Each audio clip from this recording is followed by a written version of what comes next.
ഉൽപ്പത്തി പുസ്തകം 30 അധ്യായം. വാർക്കുമോ, ഞാൻ യാക്കോബിനെ മക്കളെ പ്രസവിക്കുന്നില്ല എന്ന് റാഹേൽ കണ്ട് തൻ്റെ സഹോദരിയോട് ചെയ്യപ്പെട്ടു.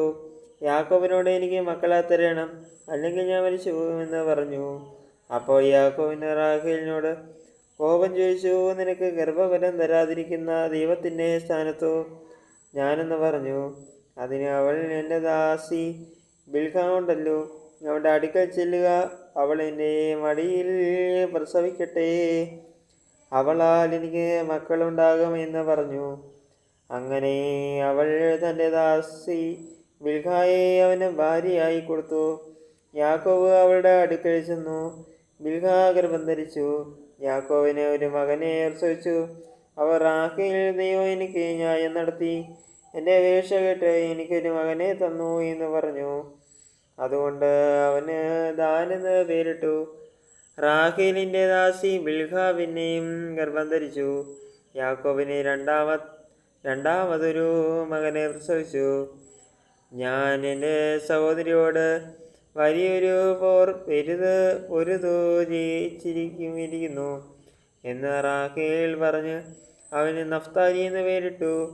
തനിക്ക് പ്രസവം നിന്നുപോയി എന്ന് ലേയ കണ്ടാറേ തൻ്റെ ദാസി സിൽപ്പായെ വിളിച്ച് അവളെ യാക്കോബിനെ ഭാര്യയായി കൊടുത്തു. ലേയായുടെ ദാസി സിൽപ്പ യാക്കോബിനൊരു മകനെ പ്രസവിച്ചു. അപ്പോൾ ലേയ ഭാഗ്യമെന്ന് പറഞ്ഞ് അവന് ഗാദ് എന്ന് പേരിട്ടു. ലേയായുടെ ദാസി സിൽപ്പ യാക്കോബിന് രണ്ടാമതൊരു മകനെ പ്രസവിച്ചു. ഞാൻ ഭാഗ്യവതി, സ്ത്രീകൾ എന്നെ ഭാഗ്യവതി എന്ന് പറയും എന്ന് ലേയ പറഞ്ഞു.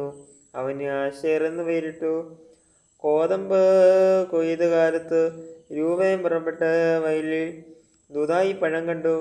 അവൻ്റെ അമ്മയായ ലേയായോടെ അടുക്കൽ കൊണ്ടുവന്നു. റാഹേൽ ലേയായോട്, നിന്റെ അപ്പൻ നിന്റെ മകൻ്റെയും ദൂതായി പഴം കുറേ എനിക്ക് തരണമെന്ന് പറഞ്ഞു. അവൾ അവളോട്, നീ എൻ്റെ ഭർത്താവിനെ എടുത്തത് പോരെയോ? എൻ്റെ മകൻ്റെ ദൂതായി പഴവും കൂടെ വേണമോ എന്ന് പറഞ്ഞതിന് റാഹേൽ, ആകട്ടെ, നിന്റെ മകൻ്റെ ദൂതായി പഴത്തിനു വേണ്ടി ഇന്ന് രാത്രി അവൻ നിന്നോടുകൂടെ ശയിച്ചു കൊള്ളട്ടെ എന്ന് പറഞ്ഞു. യാക്കോബ് വൈകുന്നേരം വയലിൽ നിന്ന് വരുമ്പോൾ ലേയ അവനെ എതിരേറ്റ് ചെന്ന്, നീ എൻ്റെ അടുക്കൽ വരണം, എൻ്റെ മകൻ്റെ ദൂതായി പഴം കൊണ്ട് ഞാൻ നിന്നെ കൂലിക്ക് വാങ്ങിയിരിക്കുന്നു എന്ന് പറഞ്ഞു. അന്ന് രാത്രി അവൻ അവളോടുകൂടെ ശയിച്ചു.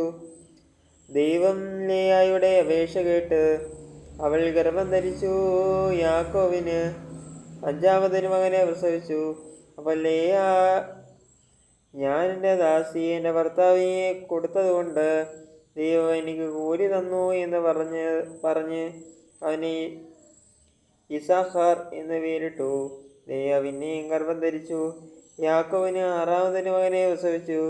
ദൈവം എനിക്കൊരു നല്ല ദാനം തന്നിരിക്കുന്നു, ഇപ്പോൾ എൻ്റെ ഭർത്താവ് എന്നോടുകൂടെ വസിക്കും, ഞാൻ അവന് 6 മക്കളെ പ്രസവിച്ചുവല്ലോ എന്ന് ലേയ പറഞ്ഞ് അവന് സെബൂലൂൻ എന്ന് പേരിട്ടു.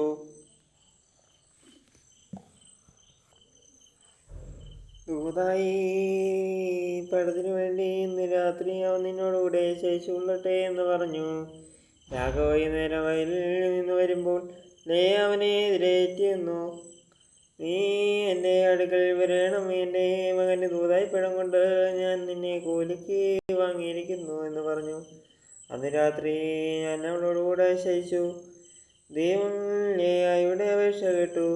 അവൾ ഗർഭം ധരിച്ചു. യാക്കോബിന് അഞ്ചാമത് ഒരു മകനെ പ്രസവിച്ചു. അപ്പോൾ ലേയ, ഞാൻ എൻ്റെ ദാസി എൻ്റെ ഭർത്താവിനെ കൊടുക്കേണ്ടതുകൊണ്ട് ദൈവം എനിക്ക് കൂലി തന്നു എന്ന് പറഞ്ഞ് ഇസ്ഹായേർ എന്ന് പേരിട്ടു. ലേയ പിന്നെയും ഗർഭം ധരിച്ചു. യാക്കോബിന് ആറാമതൊരു മകനെ പ്രസവിച്ചു. ദൈവം എനിക്ക് ഒരു നല്ല ദാനം തന്നിരിക്കുന്നു, ഇപ്പോൾ എൻ്റെ ഭർത്താവ് എന്നോടുകൂടെ വസിക്കും, ഞാൻ അവന് 6 മക്കളെ പ്രസവിച്ചുവല്ലോ എന്ന് ലേയ പറഞ്ഞ് അവന് സെബൂലൂൻ എന്ന് പേരിട്ടു. അതിൻ്റെ ശേഷം അവൾ ഒരു മകനെ പ്രസവിച്ച് അവൾക്ക് ദീന എന്ന് പേരിട്ടു. ദൈവം റാഹേലിനെ ഓർത്തു. ദൈവം അവളുടെ അപേക്ഷ കേട്ട് അവളുടെ ഗർഭത്തെ തുറന്നു. അവൾ ഗർഭം ധരിച്ച ഒരു മകനെ പ്രസവിച്ചു. ദൈവം എന്നെ നിന്നാ നീക്കിക്കളഞ്ഞിരിക്കുന്നു എന്ന് പറഞ്ഞ് യഹോവ എനിക്ക് ഇനിയും ഒരു മകനെ തരുമെന്നും പറഞ്ഞ് അവന് യോസഫ് എന്ന് പേരിട്ടു. റാഹേൽ യോസേഫിനെ പ്രസവിച്ച ശേഷം യാക്കോബ് ലാബാനോട്, ഞാൻ എൻ്റെ സ്ഥലത്തേക്കും ദേശത്തേക്കും പോകുവാൻ എന്നെ അയക്കണം. ഞാൻ നിന്നെ സേവിച്ചതിൻ്റെ പ്രതിഫലമായ എൻ്റെ ഭാര്യമാരെയും മക്കളെയും എനിക്ക് തരേണം. ഞാൻ പോകട്ടെ. ഞാൻ നിന്നെ സേവ നീ അറിയുന്നുവല്ലോ എന്ന് പറഞ്ഞു. ലാബാൻ അവനോട്, നിനക്ക് എന്നോട് ദയവുണ്ടെങ്കിൽ പോകരുതേ. നിന്റെ നിമിത്തം യഹോവ എന്നെ അനുഗ്രഹിച്ചു എന്ന് എനിക്ക് ബോധ്യമായിരിക്കുന്നു. നിനക്ക് എന്ത് പ്രതിഫലം വേണം എന്ന് പറയുക, ഞാൻ തരാമെന്ന് പറഞ്ഞു. അവൻ അവനോട്, ഞാൻ നിന്നെ എങ്ങനെ സേവിച്ചുവെന്നും നിന്റെ ആട്ടിൻകൂട്ടം എൻ്റെ പക്കൽ എങ്ങനെയിരുന്നുവെന്നും നീ അറിയുന്നു. ഞാൻ വരും മുമ്പേ നിനക്ക് അല്പമേ ഉണ്ടായിരുന്നുള്ളൂ. ഇപ്പോൾ അത് അത്യന്തം വർദ്ധിച്ചിരിക്കുന്നു. ഞാൻ കാൽ വെച്ചെടുത്തൊക്കെയും യഹോവ നിന്നെ അനുഗ്രഹിച്ചിരിക്കുന്നു. ഇനി എൻ്റെ സ്വന്തം ഭവനത്തിനു വേണ്ടി ഞാൻ എപ്പോൾ കരുതുമെന്ന് പറഞ്ഞു. ഞാൻ നിനക്ക് എന്ത് തരണമെന്ന് അവനോട് അവൻ ചോദിച്ചതിന് യാക്കോബ് പറഞ്ഞത്, നീ ഒന്നും തരേണ്ട. ഈ കാര്യം നീ ചെയ്തു തന്നാൽ ഞാൻ നിന്നെ ആട്ടിൻകൂട്ടത്തെ ഇനി മേയിച്ച് വലിക്കാം. ഞാൻ ഇന്നു നിന്റെ എല്ലാ കൂട്ടങ്ങളിലും കൂടെ കടന്ന് അവയിൽ നിന്ന് പുള്ളിയും മറവും ഉള്ള ആടുകളൊക്കെയും ചെമ്മരിയാടുകളിൽ കറുത്തതിനെയൊക്കെയും കോലാടുകളിൽ പുള്ളിയും മറവുള്ളതിനെയും വേർതിരിക്കാം. അത് എൻ്റെ പ്രതിഫലമായിരിക്കട്ടെ. നാളെ ഒരിക്കൽ എൻ്റെ പ്രതിഫലം സംബന്ധിച്ച് നീ നോക്കുവാൻ വരുമ്പോൾ എൻ്റെ നീതി തെളിവായിരിക്കും. കോലാടുകളിൽ പുള്ളിയും മറവുമില്ലാത്തവൻ ചെമ്മരിയാടുകളിൽ കറുത്ത നിറമില്ലാത്തവനുമെല്ലാം മോഷ്ടിച്ചതായി എണ്ണാം. അതിന് ലാബാൻ, നീ പറഞ്ഞതുപോലെ ആകട്ടെ എന്ന് പറഞ്ഞു. അന്ന് തന്നെ ഞാൻ വരയും മറവുമുള്ള മുട്ടാടുകളെയും പുള്ളിയും മറവുമുള്ള പെൺകോലാടുകളെയൊക്കെയും വെണ്മയുള്ളതിനെയൊക്കെയും ചെമ്മരിയാടുകളിൽ കറുത്ത നിറമൊക്കെയും വേർതിരിച്ച് അവൻ്റെ പുത്രന്മാരുടെ കയ്യിൽ ഏൽപ്പിച്ചു. അവൻ തനിക്കും യാക്കോബിനും ഇടയിൽ 3 ദിവസത്തെ വഴി അകലം വെച്ചു. ലാബാന്റെ ശേഷമുള്ള കൂട്ടങ്ങളെ യാക്കോബ് മേയിച്ചു. എന്നാൽ യാക്കോബ് പുന്നവൃക്ഷത്തിൻ്റെയും ബദാവൃക്ഷത്തിൻ്റെയും അരിഞ്ഞിൽ വൃക്ഷത്തിൻ്റെയും അച്ചക്കൊമ്പുകളെ എടുത്ത് അവയിൽ വെള്ള കാണാത്തവണ്ണം വെള്ളവരെയായി തോലിരിച്ചു. ആടുകൾ കൊടുപ്പാൻ വന്നപ്പോൾ അവൻ താൻ തോലിരിച്ച കൊമ്പുകളെ പാത്തികളിലും വെള്ളം പകരുന്ന തൊട്ടികളിലും ആടുകളെ മുമ്പിൽ വച്ചു. അവൻ വെള്ളം കൊടുപ്പാൻ വന്നപ്പോൾ ചനയേറ്റു. ആടിൽ കൊമ്പുകളെ കണ്ടുകൊണ്ട് ചനയേറ്റ് വരികയും പുള്ളിയും മറവുള്ള കുട്ടികളെയും പെറ്റു.